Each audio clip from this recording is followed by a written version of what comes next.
His mom threw wine at me and called me trash, so I took $14 million contract off their desk that same day. Meeting your fiancé's parents is supposed to be nerve-wracking, right? I was ready for a little awkwardness, maybe some passive-aggressive jabs about my job or my dress, the usual rich people icebreakers. What I didn't expect was to get treated like dirt before the bread even hit the table, and that she wants me to invest to her company $200K to marry her son. Drew's mom, I still can't say her name without tasting acid, greeted me like I'd tracked dog poop into her house. No smile, no handshake, just one slow glance up and down and this gem. That's the one? She looks like she got dressed at a thrift store fire sale. And she said it with genuine disgust, like I personally insulted her pearls by existing. I laughed, awkwardly, because I really thought she was joking. She wasn't. Drew, meanwhile, just did that sheepish half-smile thing like, "Oh, Mom, you're so hilariously classist." I should have walked out right then. But I didn't. I stayed. Because I was trying to make a good impression, whatever the hell that means when someone already decided you're beneath them. Dinner only made it worse. Every sentence out of her mouth was some roundabout way of asking how poor I was without actually saying poor. So where do your parents summer? Do you invest or just save? You drive, right? Not Uber? Like, ma'am, are you trying to vet me or make me snap? I kept my cool. I smiled. I said things like, "That's a great question. And no, I don't have a trust fund, but I do have an IRA. And then came the wine. Out of nowhere, she stands up, glass in hand, and announces to the entire room, "A toast to disinfect the poor girl before she infects my family's legacy." Then she throws the wine in my face, red wine, all over my dress, my skin, my pride. The room gasped. Even the waiters stopped moving. And Drew laughed. Like it was funny, like I was the punchline to some twisted joke only rich people get. That was the moment everything changed for me. Because in that instant, standing there soaked in a $90 Cabernet, trying not to scream, I realized something. I'd spent the last 2 years lowering myself to impress people who didn't even deserve my presence. I dabbed my face with the napkin from my lap, silently praying not to burst into tears in front of these people. Because that's what she wanted, right? For me to cry. For me to run out humiliated so she could sip her wine and feel like she'd protected her legacy. Nah, I stood up slowly, straightened my back, looked her dead in the eye, and I smiled. A real smile. Not one of those, "I'll be the bigger person" smiles. This one said, "You just messed with the wrong girl." "That's a shame," I said softly. "You just lost $14 million. Her face shifted so fast I thought her Botox would snap. "What did you say?" she hissed. Everyone went quiet again. Even the waiter froze mid-step with a tray of creme brulee. I cleared my throat, still calm. I was being polite before, but since we're done playing nice, my name's not just the poor girl. I'm the CFO of Redacted Tech Group. You know, the company your firm's been trying to close a contract with for the last 5 months? Her eyes went wide. So did Drew's. "Wait, what?" he said, actually starting to stand up now. Too late. "Yeah, and I'm also the reason your company was about to survive Q4, I added. "But since you're so determined to keep your bloodline pure or whatever, I just canceled the deal." Boom. Dead silence, and I just kept going. I wanted her to remember every word. That wasn't just dinner. That was a presentation, and you failed, dramatically. You don't get to throw wine at me and demand $200 for your son like he's some kind of designer handbag and expect me to sit here and take it. Then I turned to Drew, whose mouth was hanging open like a cartoon character. "And you? You laughed, so we're done too." His mom tried to say something, but I raised my hand. "Don't bother. I have lawyers and better wine at home." Then I walked out. Head high, stained and sticky, but powerful as hell. I didn't cry till I got home, not because of the wine, not even because of Drew, because I realized right then I'd spent the last 2 years lowering myself to impress people who didn't even deserve my presence. It didn't take long. I didn't post anything, didn't run to social media, didn't leak anything to the press. But someone at that country club?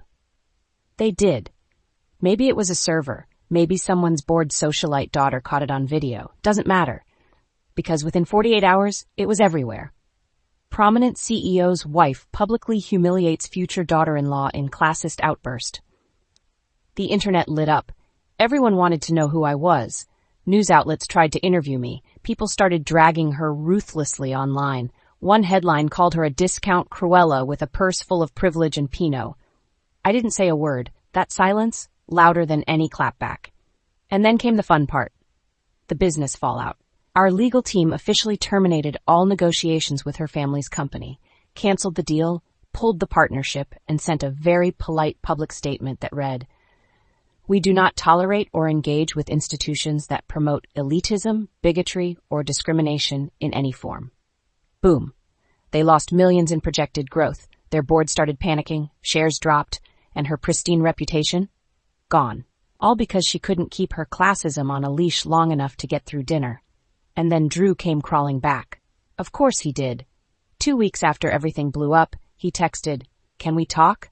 I think you misunderstood how serious I was about us." Misunderstood? You watched your mom throw wine at me like I was a stain on her tablecloth, and you laughed. Then came flowers, voicemails, long-winded apologies. Suddenly I was the one who got away, and the only woman who ever challenged him. I almost choked on my coffee. Bro, this isn't a Nicholas Sparks movie. You're not getting a second act.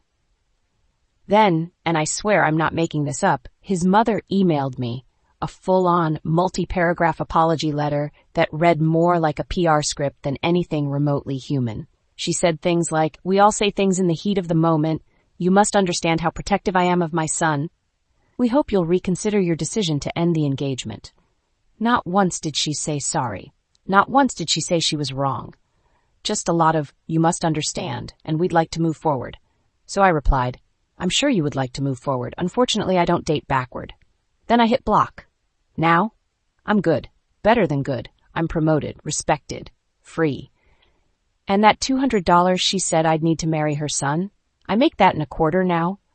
And I sleep just fine at night, knowing I didn't have to sell my soul to get it. About 3 months after everything blew up, I got an email from someone I didn't expect, Ava Langston. She was one of the board members of Drew's family's company, the same woman who used to sit next to his mom at galas and nod like a wind-up doll. But now, her tone was different, professional, careful. She asked if I'd be willing to meet for lunch. "Strictly off the record," she wrote. "We'd like to hear your insight." I almost deleted it. But something stopped me. Call it curiosity, call it the little devil on my shoulder that whispered, "Go, look her in the eye and make her squirm." So I went. The restaurant was upscale but quiet. Ava was already seated when I walked in. She stood up, shook my hand, and smiled like she wasn't once part of the same inner circle that humiliated me. "You look wonderful," she said. "I always did," I replied. She winced. "Good." We sat down, and she started talking. No small talk, no appetizers, just straight to business. "We're restructuring the executive team. There's been fallout. Investors are nervous. The public response has made certain board members," she paused, careful, "question some long-standing leadership." Translation: Drew's mom was a PR nightmare, and now they were desperate. Then she asked if I'd be interested in consulting, just temporarily, just to clean up the mess. I leaned back, sipped my water, and let her wait. "You don't need me," I said. "You need credibility, and you think I'm your redemption arc." She didn't deny it. She just said, "We'd pay well." I let that hang in the air a second. Then I smiled, slow, cold, delicious. "Only if I get a seat at the table, and the one who threw wine in my face, she steps down publicly, on camera." Ava blinked. Hard. "You're serious. Dead." Guess what happened next? It worked. The board ousted Drew's mom as head of external affairs. She made a weepy, nauseating press statement about taking time for her family while I sat front row in a cream pantsuit looking like Karma with a clipboard. Drew? I heard he moved to Austin to start a podcast no one listens to. Me? I took the consulting job, reshaped the public brand, got my seat at the damn table, and every single time someone asks me how I pulled it off, I just smile and say, "Never underestimate a woman who keeps receipts." I'd barely been in my new role 2 months before another name from the past slid into my inbox like a ghost with unfinished business. Miles Worthington. Yes, that Miles. Drew's older cousin, the one they used to call the black sheep of the family. Corporate dropout, art school reject. He left the company years ago under undisclosed reasons. Translation? He knew too much. His email was short. Heard you're in the building now. Got something you should see. Coffee? I hesitated. My gut said no, but my curiosity screamed yes. We met at a downtown cafe. Miles looked older, but in that worn leather way that actually works. Button down, paint on his jeans, a smirk that said he already knew this meeting was going to change everything. He slid a flash drive across the table. Check it out before you say anything, he said. They blacklisted me for less. You have the leverage to do something about it. I plugged it in that night, alone, wine in one hand, laptop in the other. What I found? Emails, wire transfers, bribes, all tied to Drew's mom and her charity, which, surprise, was just a front to funnel company money into personal accounts and high society favors. And the best part, some of the funds were taken after she made her little disinfect the poor girl toast. She was bleeding the company dry while humiliating me for not having enough. The irony? Chef's kiss. I didn't react right away. I needed time. Not because I was scared, but because I wanted to be precise. If I was going to use this, I was going to use this, I needed to do it in a way that ended her for good. No comebacks. No, I'll take a break and come back stronger Instagram post. I called Ava in for a meeting. This isn't a favor, I told her. It's a warning. If you don't move now, you're complicit. To her credit, Ava didn't blink. They launched an internal audit the next week. By the end of the quarter, Drew's mom was under investigation for embezzlement. Gone. Blacklisted. Done. And me? I became the face of the company's new era. Press interviews, awards, a Forbes feature titled From Humiliation to Boardroom, How One Woman Quietly Took Down a Corporate Dynasty. Guess who sent me flowers? Miles. And attached was a note that read, Now you've got their crown. What are you going to do with it? After the audit made the news, things moved fast.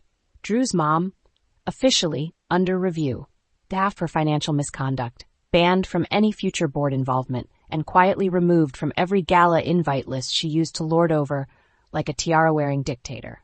Drew, still in Austin, still sad, still podcasting to an audience of 6.5 people. And me? I wasn't just the face of the company's new era anymore. I was designing it. We were restructuring, expanding into clean tech, making actual impact. Every decision I made wasn't just about profit anymore. It was about building something that couldn't be stolen, slapped, or splashed in the face with red wine. But here's the thing about taking down a toxic empire. You can't just replace the throne. You have to redraw the whole damn map. That's when I called Miles. You ever think about coming back? I asked. There was a pause on the line. I did once, he said, but they made it clear I didn't belong. Good, I told him, because we're not doing what they did. We're building something new, and I want you in. He laughed. God, I love it when you talk like that. Fast forward a few months, and Miles is now heading up our creative expansion. Brand identity, culture, public storytelling. He's brilliant in that mad scientist way that makes rooms feel electric when he walks in. We work late, we argue about fonts, we toast cheap whiskey when press hits go viral. One night he drops this line while we're going over mock-ups. You know, you never told me what really made you stand up from that dinner table. I leaned back, smiling a little, remembering that moment, soaked in wine, heart cracked open, dignity on the floor, and how alive I felt walking out. Because I realized I wasn't fighting for a seat at their table, I said. I was meant to build my own. He stared at me for a second, like he saw something nobody else had bothered to look for. Then he leaned forward, slow and deliberate, and said, So, let's build it. People think revenge is loud, screaming, crying, keying a car, but the best kind is quiet. It looks like promotion emails, glowing headlines, IPO whispers, and your enemies scrolling through LinkedIn realizing you're 10 rungs above them and rising. Some stay quiet, watch from afar. Jealous, but silent. Others, they try to latch on. Make calls, send feelers, pretend they always believed in you. And some, they try to rewrite history. Guess which category Drew's family fell into? After the embezzlement scandal, after she stepped down from the board and went radio silent, I thought I'd heard the last of his mom. But narcissists, they don't retire quietly. They rebrand. It started small. Rumors, whispers that she was starting a philanthropic consultancy, that she was focused on community uplift now, that she learned a lot from her very public missteps. Missteps, like I had slipped on her wine and embarrassed her. Cute. Then came the email. Not from her, but from Drew. Subject line, a conversation? Inside just this. A lot has changed. Maybe it's time we talk. My mom's trying to make things right. She even mentioned you. She mentioned me? You mean the woman she publicly shamed, humiliated, and dismissed like a gold-digging inconvenience? Yeah, no. But part of me was curious. Not because I missed Drew. I didn't. Not even close. I wanted to know what they were up to. So I replied, sure. My office, Tuesday. Bring her. When they showed up, it was almost laughable. Drew was wearing this desperate, overconfident grin, the kind a guy wears when he still thinks there's a 1% shot of redemption, not just professionally, but romantically. His mom? She wore pearls, of course, but no smugness this time. No wine glass, just that overly rehearsed expression people put on right before a court appearance. She sat down first, folded her hands, like this was some negotiation of equals. I owe you an apology, she said. What I did was uncalled for. I let my emotions get the better of me, and I didn't see your potential. I do now. I looked at her, then at Drew, then down at my gold pen, the one I bought myself after my first year-end bonus, the one that cost more than the entire bottle of wine she threw on me. I said, you didn't see my potential because you were too busy staring at your own reflection. Silence. Then she tried again. Tried. There's an opportunity, a new venture. We think with your image, your influence. I cut her off. You need me to clean up your mess. Again. She blinked. Drew opened his mouth, closed it. I stood up. This isn't a comeback for you. It's a wake-up call. I walked to the door, opened it wide. Meeting's over. Thanks for stopping by. I didn't look back because I didn't need to. They weren't worth a second glance. Not anymore. 3 weeks after I shut that door on Drew and his mother, something unexpected happened. Silence. No more PR stunts, no blog shade, no fake apologies wrapped in opportunity. They got the message, and I got clarity. For the first time in years, I wasn't climbing, scrambling, or proving. I was leading, creating, setting my own pace. The company grew, my division expanded, we started an incubator for women-run startups and gave grants to first-gen entrepreneurs who reminded me a lot of myself, ambitious, overlooked, and quietly unstoppable. But it wasn't just about work anymore. It was about what came next. Because when you fight your way out of humiliation and come back stronger, there's this weird moment where you stop looking over your shoulder. You stop waiting for the wine glass. Stop flinching at every email from the past, and you start breathing. I moved into a place that overlooked the city. High windows, big light, silence I chose. One night, I opened a bottle of wine, my wine. Not cheap, not petty, something bold, dark, and mine. And I sat by the window and thought about that dinner, the one where it all started, the one where I let people who didn't matter make me feel like I didn't belong. I thought about the girl who walked out that night, drenched in red, throat-tight, rage in her bones, and I smiled. Because she didn't break, she built. And here's the truth. There is no perfect ending, just power and peace, and the decision to stop asking for a seat and build the whole damn table. I don't know what Drew does now. I don't care. I do know I got a package in the mail last week. No return address. Just a note inside, scrawled in handwriting I recognized too well. You were always out of our league.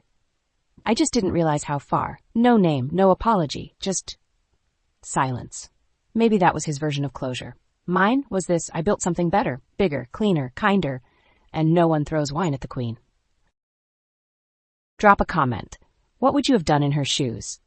Like, subscribe, and hit the bell for more epic revenge stories, power moves, and real-life moments where respect was earned the hard way.